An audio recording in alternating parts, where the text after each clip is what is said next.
Bienvenidos a Cardiopulso Podcast, el espacio donde tu corazón es el verdadero protagonista. Tu guía sonora con la que de una forma clara, cercana y basada en evidencia científica te ayudaremos a cuidarte. Corazón solo hay uno y es para toda la vida.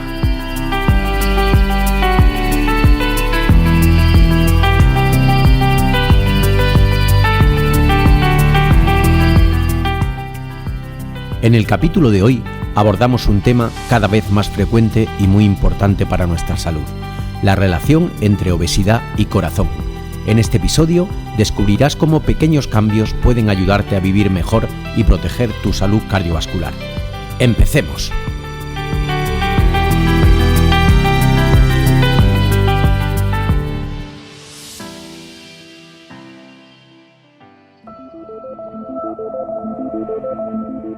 Imaginemos por un momento una multitud. O sea, una multitud inabarcable, gigantesca.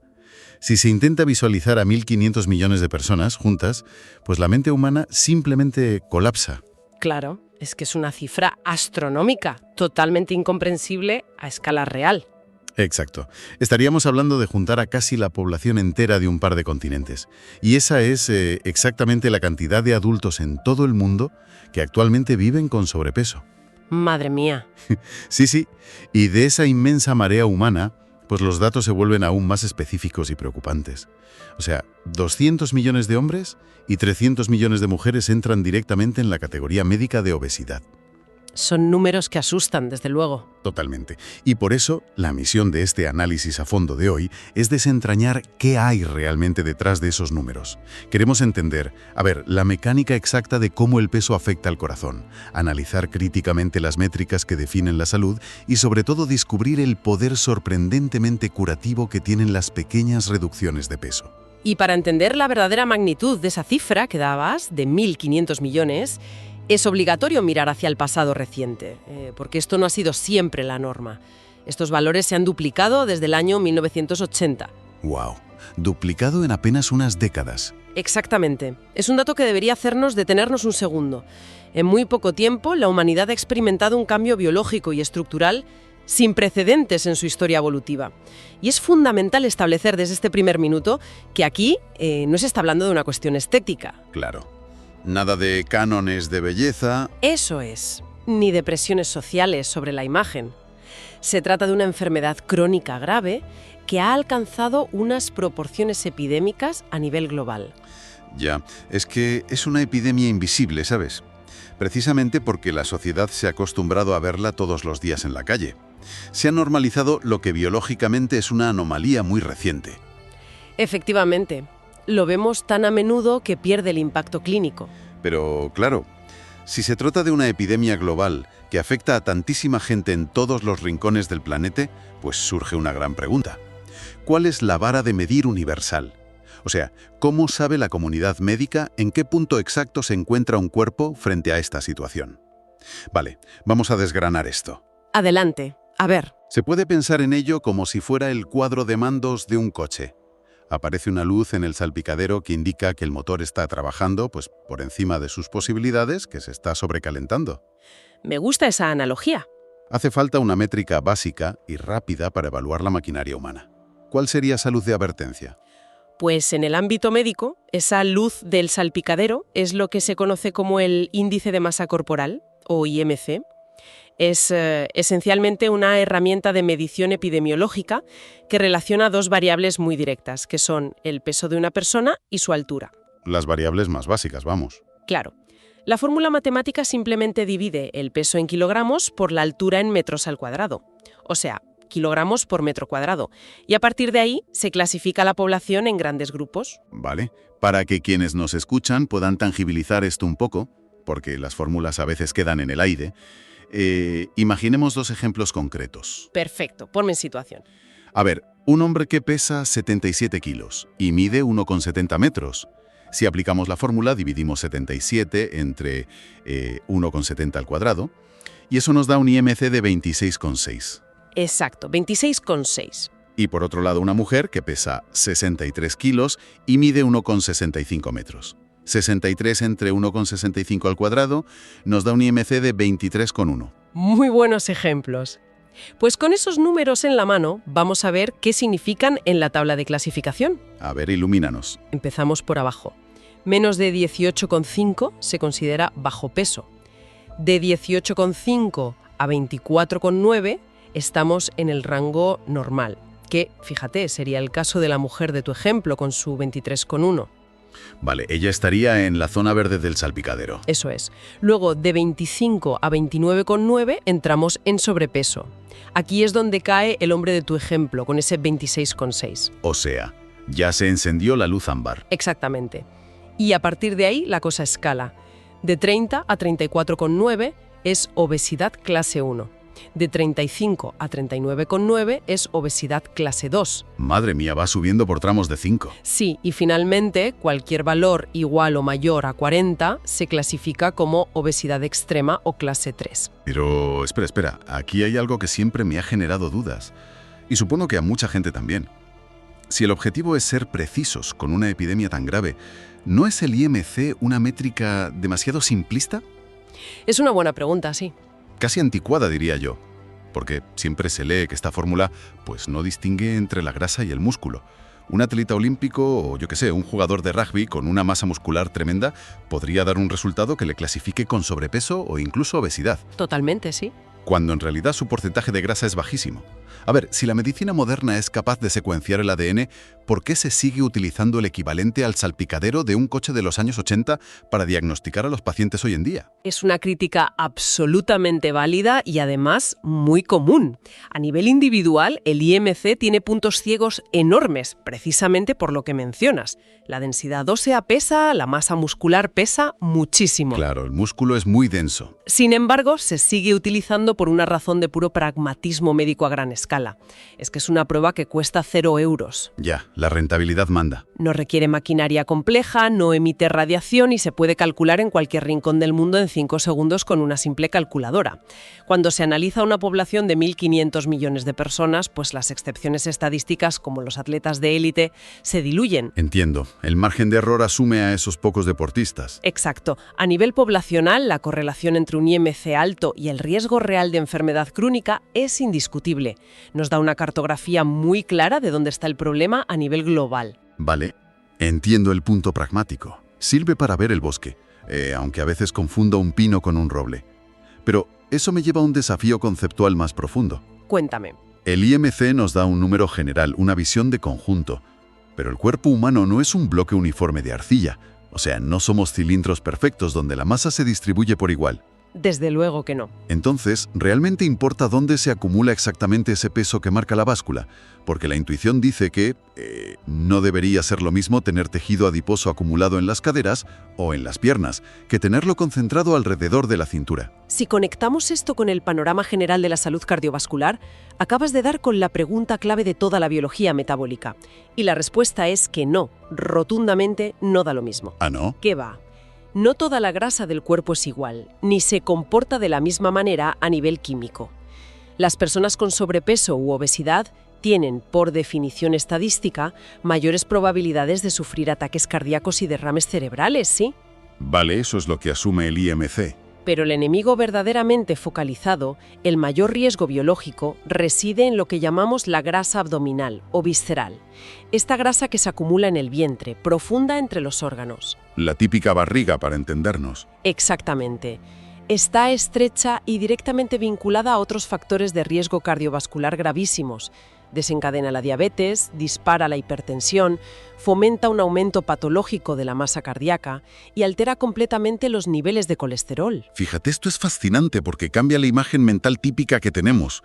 Es como si la grasa abdominal no fuera simplemente un almacén inerte de energía. No lo es en absoluto. Claro, no es una despensa pasiva donde el cuerpo guarda las calorías que le sobran y ya está. Suena a que es un elemento activo, casi un órgano en sí mismo, que causa problemas sistémicos de forma proactiva. Pues esa es la descripción biológica exacta. ¿En serio? Sí. Durante mucho tiempo la medicina pensó que el tejido adiposo era solo eso, un depósito inactivo. Pero hoy se sabe que la grasa visceral funciona literalmente como un órgano endocrino. Wow, un órgano más. Tal cual. Emite sustancias químicas al torrente sanguíneo, libera hormonas y citoquinas inflamatorias, está constantemente enviando señales que alteran cómo el cuerpo procesa el azúcar y cómo responde a la insulina. Madre mía. A ver, para entender el impacto físico de todo este bombardeo químico, creo que resulta muy útil imaginar el sistema circulatorio humano como la intrincada red de fontanería de un edificio antiguo. Me encanta esa imagen. Hay una bomba central de alta presión, que es el corazón, ¿no? Y decenas de miles de kilómetros de tuberías, que son nuestras arterias, llevando oxígeno y nutrientes a cada habitación del edificio. Entonces, ¿qué es lo que ocurre de forma literal dentro de esas tuberías cuando todo este ambiente hostil y esta inflamación de la grasa abdominal entran en juego? Pues esa imagen de la fontanería es perfecta para explicar la cascada de eventos. A ver, todos esos factores desencadenados por la grasa abdominal crean un estado de inflamación crónica. El torrente sanguíneo se vuelve un entorno muy agresivo para las paredes internas de las arterias que conocemos como el endotelio. O sea, el revestimiento de la tubería sufre. Exacto. Y cuando este revestimiento interno se irrita, ya sea por la hipertensión o por el exceso de azúcar, se vuelve más permeable y pegajoso. Esto provoca que el colesterol que está circulando, especialmente el colesterol LDL, el malo, comience a infiltrarse y acumularse en las paredes. Se va pegando poco a poco. Sí, y con el tiempo, el sistema inmunológico intenta limpiar ese colesterol, enviando células que terminan muriendo en el proceso y formando una especie de núcleo tóxico. Así es como se fomenta el crecimiento de lo que en medicina denominamos placas ateroscleróticas. O sea, básicamente es como la cal o el óxido que se va incrustando lentamente en las tuberías de agua caliente de una casa vieja. Es una comparación clavada. Al principio, claro, tú abres el grifo, el agua sigue saliendo y parece que todo está bien. El proceso pasa totalmente desapercibido, pero en el interior de la pared, el conducto útil se va haciendo cada vez más estrecho, forzando a la bomba a trabajar el doble. Exactamente como la cal. Y el peligro mecánico de estas placas es doble y, te diría, devastador. A ver, cuéntame. Por un lado, calcifican y endurecen la arteria, restándole toda su flexibilidad natural para expandirse y contraerse con los latidos. La tubería se vuelve completamente rígida. Pierde elasticidad. Eso es. Y por otro lado, y este es el verdadero desenlace fatal, estas placas pueden seguir creciendo de forma silenciosa durante años, o peor aún, pueden volverse inestables y romperse de repente. Una ruptura suena fatal. Lo es. Cuando una placa se rompe, el cuerpo intenta coagular esa herida internamente. Y ese coágulo puede obstruir de manera parcial o total el flujo de sangre en milisegundos. En un abrir y cerrar de ojos. Sí, es una mecánica simple pero aterradora. Si la tubería que se bloquea de repente es la arteria coronaria, que es la que suministra oxígeno al propio músculo cardíaco, el tejido empieza a morir. Y eso es un ataque al corazón. Madre mía. Y si la arteria que se obstruye es la que riega el cerebro, pues el resultado es un derrame cerebral. Es una imagen puramente mecánica y enormemente cruda.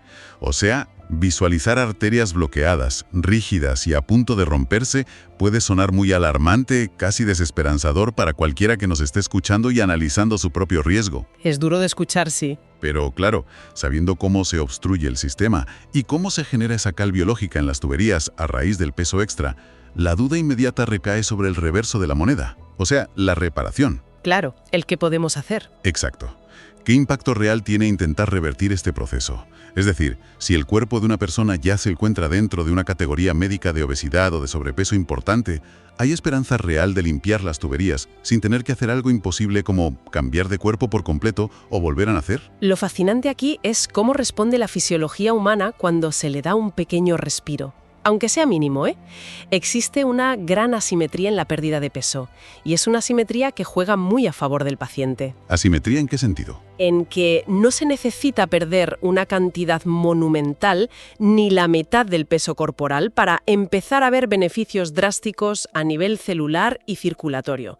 Los estudios muestran a nivel general que la pérdida de peso intencionada reduce la probabilidad de muerte prematura en torno a un 20%. ¿Un 20%? ¿Sí? Es decir, simplemente inclinando la balanza un poco hacia abajo, el riesgo fatal global cae en picado. Pues ese 20% ya es de por sí impresionante. Pero, revisando los datos a fondo para preparar esto, hay un número específico que resulta francamente revelador. Quizás sea el detalle más importante de toda esta exploración médica. A ver si adivino de qué cifra hablas. Seguro que sí.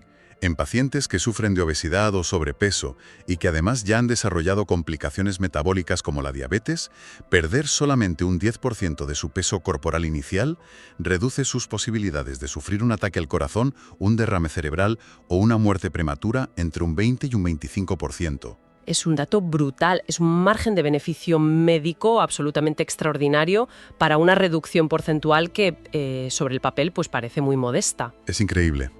Y al mismo tiempo genera mucha fricción con la forma en que funciona la mente humana habitualmente, porque tendemos a pensar en absolutos. Todo o nada, ¿verdad? Se plantea mejorar su salud o salir de un diagnóstico de obesidad. La mente proyecta de inmediato la necesidad de perder 30, 40 o 50 kilos. Se impone la idea de que hace falta transformar el cuerpo radicalmente, o sea, alcanzar un peso ideal de revista para dejar de estar en peligro de muerte. Y es una barrera psicológica tremenda. Claro, desmotiva a cualquiera. Pero aquí la biología rompe ese mito. Un simple 10%, que es una fracción completamente abordable, ya ofrece un descuento masivo en el riesgo de mortalidad. Pero, ¿por qué?